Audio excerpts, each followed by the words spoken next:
Hello everyone, welcome back to my journey video. तो आज हमारे दिन की शुरुआत हो रही है शाम के 6 बजे से, क्योंकि आज हम पूरे दिन अपने कॉलेज में थे। और कॉलेज में जैसे कि पता है कि न्यू सेशन शुरुआत हो गया है और क्लासेस चल रही है, जिस कारण से आज हमारी पढ़ाई की पहली स्लॉट लगने वाली है शाम के 6 बजे से। तो आज हम करने वाले हैं एनसीईआरटी में हिस्ट्री। और आपको पता होगा कि एनसीईआरटी कहती है कि कक्षाओं को क्रमबद्ध तरीके से 6 to 12 करना चाहिए, लेकिन अगर आपकी हिस्ट्री बहुत ही कमज़ोर है, आपको समझ नहीं आती है, तो हिस्ट्री की शुरुआत क्लास 11th की एनसीईआरटी से होती है, जिनका नाम है रामशरण वर्मा की। क्योंकि इसमें पहला ही चैप्टर है कि इतिहास क्या है और समय रेखा क्या है, तिथि निर्धारण क्या है और कार्बन 14 विधि क्या है। तो इसलिए हमने अपना पहली एंशिएंट हिस्ट्री की कक्षाएं जो क्लास 11 से ही शुरू की है। तो चलिए पहले इस स्लॉट में इनको ख़त्म करते हैं।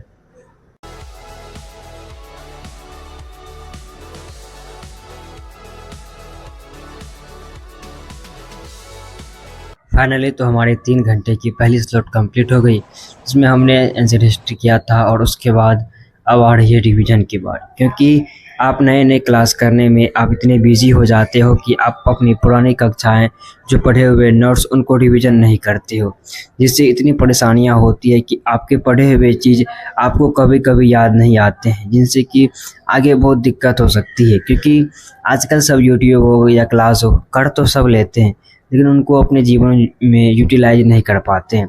इसलिए हमने अपनी दूसरी ही स्लॉट में ज्योग्राफी क्लास 8 की और चैप्टर 3 खनिज और संसाधन पढ़ना शुरू किया है, क्योंकि इनको हमने पहले ही एक दिन पढ़ा था और जो मेन पॉइंट थे उनको हमने हाईलाइट कर दिया था। और जहां हमको लग रहा था कि यहाँ नोट्स बनाने हैं, साइड में कुछ फैक्ट्स को लिखने हैं, तो हमने वो भी किया। क्योंकि चैप्टर बहुत छोटा सा है, जिस कारण से हमने कृषि चैप्टर जो 4th चैप्टर है उनको भी हमने ख़त्म कर लिया।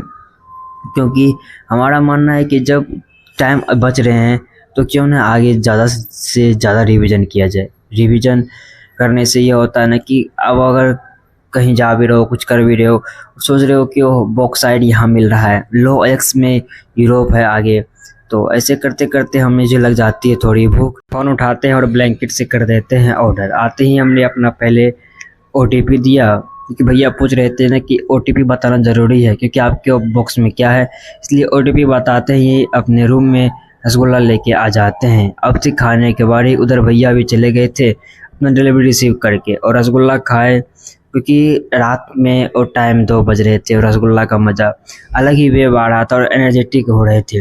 क्योंकि तभी से मन हो रहा था कि नहीं छोड़ देते हैं, अब रात हो गई है, अब कल कर लेंगे, लेकिन रसगुल्ला खाने का मुझे आ जाती है एनर्जी।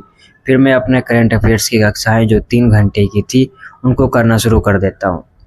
ऐसे फ़िलहाल आपको बता दूं कि ये मेरी पीछे की छूटी हुई कक्षा है, क्योंकि KGS को SK सर छोड़ चुके हैं। भले टीचर छोड़ दे, संस्थान छोड़ दे, खान सर तो अच्छे हैं, बस ये होता है ना कि कभी संस्थाएं में कुछ दिक्कत, कुछ ऊपर नीचे होते रहते हैं।